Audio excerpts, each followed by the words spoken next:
शिव जी को आप 5 जगह पर जल चढ़ाते हो। थोड़ा ध्यान देना कथा पर। शंकर भगवान को 5 जगह पर आप जल चढ़ाते हो।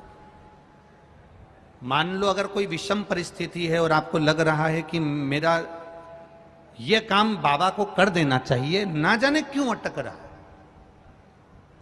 मेरे भोलेनाथ जी को मेरा ये काम कर देना चाहिए, ना जाने क्यों अटक रहा है, तो जो जो जगह पर आप जल समर्पित करते हो, जिस जिस जगह पर आप जल समर्पित करते हो, जैसे गणेश जी की जगह पर जल समर्पित करते हो, सबको मालूम है ना, स्थान तो सबको मालूम है ना गणेश जी का। जैसे ये शिवलिंग है, ये जलाधारी है, ये 2 चरण जहां से जल चढ़ाते हैं तो ये पानी घूमकर यहां से नीचे चले जाता। अब जरा समझिएगा, आप जब शंकर जी के मंदिर, आपको लगे कि हमारा ये कार्य हो जाना चाहिए, ये कार्य हो क्यों नहीं रहा, आखिर में इतने दिन से लगी हूं, ये काम क्यों नहीं हो रहा, सबके काम हो रहे, मेरा क्यों नहीं हो रहा, तो विश्वास रखकर 5 सोमवार, 6 सोमवार, 7 सोमवार इसको कर कर देखिएगा। गणेश जी का स्थान जहां से पानी बहता है उसके सीधे हाथ पर, वहां पर एक बेलपत्र समर्पित कर कर थोड़ा सा जल वहां समर्पित करिए। षडानंद कार्तिकेय का स्थान, एक बेलपत्र समर्पित कर कर थोड़ा सा जल वहां समर्पित करिए। अशोक सुंदरी का स्थान, थोड़ा सा जल समर्पित करने से पहले एक बेलपत्र, फिर जल। 3 स्थान।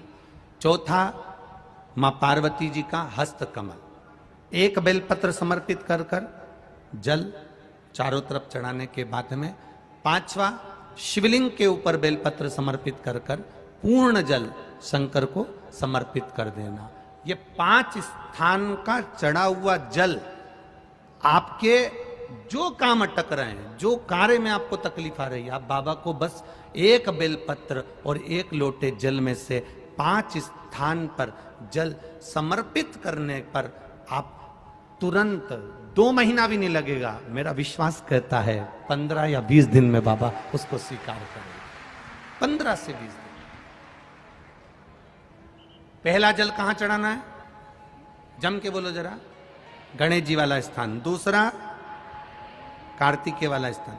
अब इसको समझ लेना आप अच्छे से, हम ये नहीं कह रहे हैं कि तुम गणेश जी की मूर्ति पे चढ़ाओ, हमने ये नहीं बोला। हमने ये भी नहीं बोला कि कार्तिकेय जी की मूर्ति पे जल चढ़ाओ, हमने ये भी नहीं बोला कि माता पार्वती जी की मूर्ति पे जल चढ़ाओ।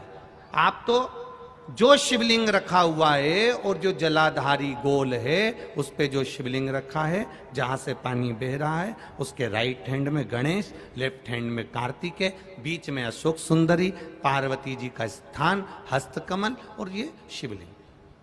आपको गणेश जी के ऊपर जाकर जल नहीं चढ़ाना, आपको कार्तिकेय के ऊपर जाकर जल नहीं चढ़ाना, आपको देवी जी के ऊपर जल नहीं चढ़ाना, आपको तो केवल शिवलिंग की जलाधारी पर और शिवलिंग पर जल चढ़ा।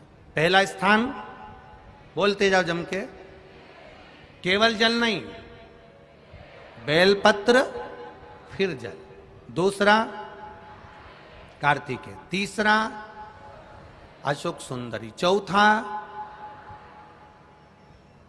अब पार्वती जी को जो तुम जल चढ़ाओगी और बेलपत्र चढ़ाओगी, उसमें तुम्हारा स्मरण होना चाहिए, तुम कहां बैठी हो जल चढ़ाने के लिए, तुम्हारा ध्यान कहां है, कहां बैठकर शंकर जी को जल चढ़ाना चाहिए। आपको पहले भी कथा में कहा, जहां से जलाधारी का पानी बह रहा है, इसके ठीक विपरीत जगह में आप यहां बैठ जाओ।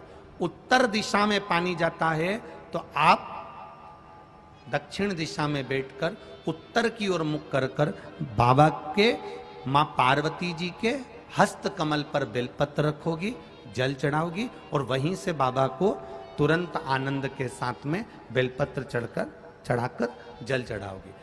भले खड़े होकर या वहां जाकर तुम यहां पर जल चढ़ा दो, परंतु उसके बाद में जब आप जल चढ़ाओगी, जब बाबा पार्वती जी को जब बेलपत्र और जल चढ़ाओगी, तो आपका मुख कहां होना चाहिए, जहां से पार्वती, जहां से ये जल बहकर जा रहा हो, यहां बैठोगे तो जल जहां बहकर जा रहा है उधर की साइड तुम्हारा मुख हो जाएगा, उत्तर की साइड तुम्हारा मुख हो जाएगा और बाबा को आप जल समर्पित करो।